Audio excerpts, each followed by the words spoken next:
We are now more than 2 months into NCBA's comprehensive response to the COVID-19 crisis and its devastating impact on cattle producers around the country.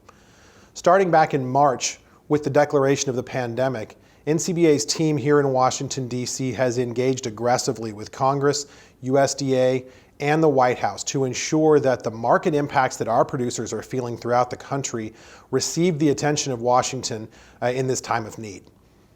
Starting with the CARES Act that was passed by Congress back in March and that $2 trillion of aid that was sent to the American people, NCBA was able to secure $9.5 billion in that package specifically for livestock producers, along with specialty crops and dairy.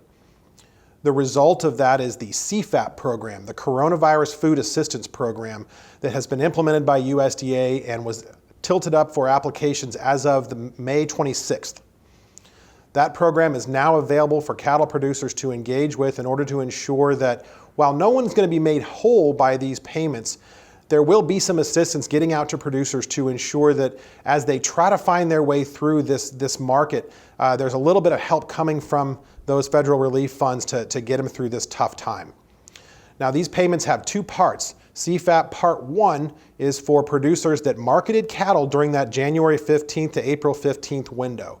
And CFAP Part 2 is for anticipated losses for producers with inventory on hand through May 15th. We encourage producers across the country to go talk to your FSA office and get engaged in the program now to ensure that you get some of those relief funds that are coming out. Now, we also recognize that April 15th deadline leaves a lot of producers out in the cold that marketed cattle in the middle of this catastrophe. We're working with Congress and the administration to add additional resources to this program and also expand that date. It just doesn't work for a lot of our producers and the impacts that they felt.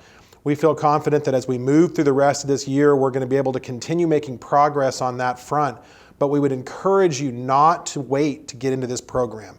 It's here to help you through this difficult time, and we want to make sure everybody takes full advantage of that while it's available. But beyond our response to the immediate crisis before us, NCBA is focused on continuing to make progress on all the other issues that we know are important to cattle producers across the country, whether that be a deeper dive into ensuring that we have adequate price discovery in the market, or that we have proper labeling on products bearing labels like product of the United States, or any of the number of regulatory issues that we're going to see continue to move forward as this first 4 years of the Trump administration comes to a close. We have to be able to walk and chew gum, so to speak. We have to be able to respond to this crisis and also continue the important work NCBA members send us to Washington to work on every day, and that's exactly what we're going to do.